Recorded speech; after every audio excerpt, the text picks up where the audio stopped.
Welcome to Kenton's videos. Enjoy the video. You start by getting the basics correctly aligned. Check that cables are fully seated and that the source is outputting the display's native resolution. Once done, open the TV or monitor menu and find Picture or Screen settings. Make sure Zoom, Stretch, or Aspect modes are off so they don't interfere. If you're using a PC, switch the GPU output to the panel native resolution and refresh rate. These steps prevent scaling conflicts and let you make precise overscan corrections next. Now you perform the detailed adjustments.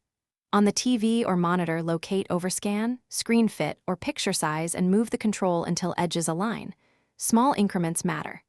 If you're on a PC, open the graphics driver control panel, AMD, NVIDIA, or Intel, and use the underscan/overscan slider or create a custom resolution to nudge pixels exactly to the bezel.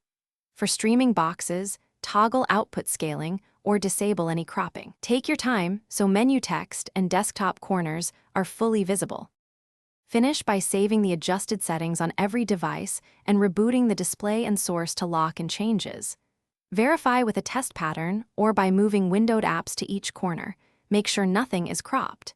If the image still shifts, swap the cable or use another input to isolate the problem and consider a factory reset as a last resort. Troubleshooting tip. If one device keeps reintroducing overscan, recreate a clean GPU profile or update firmware to prevent the issue from returning. Thanks for watching. Consider subscribing if we helped you.